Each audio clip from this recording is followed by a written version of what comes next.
सत्य घटना गीता प्रेस से प्रकाशित कल्याण पत्रिका के 13वें वर्ष के अंक से लिया गया है।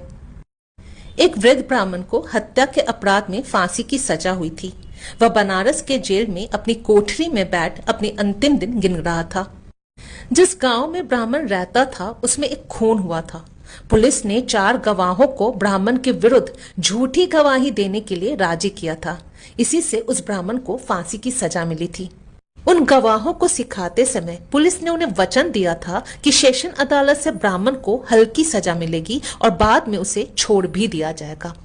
पुलिस ने गांव वालों पर दबाव डालकर और उनको धमकाकर गवाह बनाया था। इधर जब ब्राह्मण को मालूम हुआ कि उसे फांसी की सजा हुई है, तो उसी समय से वह अपनी मृत्यु तक भगवान नाम उच्चारण का निश्चय कर राम नाम जपने लगा।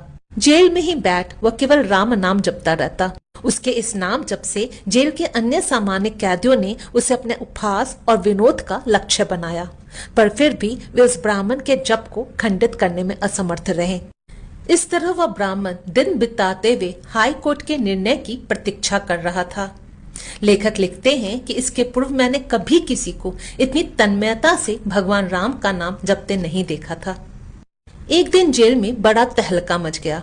लेखक लिखते हैं कि पता लगाने पर मुझे मालूम हुआ कि जब उन गवाहों को पता लगा कि ब्राह्मण को फांसी की सजा हो गई है, तो उन लोगों ने प्रार्थना की कि ब्राह्मण के बदले वे अपने सारे कुटुंब के साथ फांसी पर चढ़ा दिए जाएं। जज ने परिस्थिति की गुरुता समझकर ब्राह्मण की सजा हटा दी और झूठी गवाही देने के जुर्म में उन गवाहों को 2-2 वर्ष की कड़ी सजा दी। गवाह तो ब्राह्मण की जान बचाने के लिए अपनी जान देने तक को तैयार थे, इसलिए उन्होंने बड़ी प्रसन्नता पूर्वक यह दंड स्वीकार कर लिया। राम नाम के इस प्रत्यक्ष प्रभाव को देखकर ही उस दिन जेल में बड़ा तहलका मचा हुआ था। राम नाम स्वयं राम से भी अधिक शक्तिमान है। उस भक्त की जय हो जो सदैव भगवान नाम का जप करते हैं। जय श्री हरि।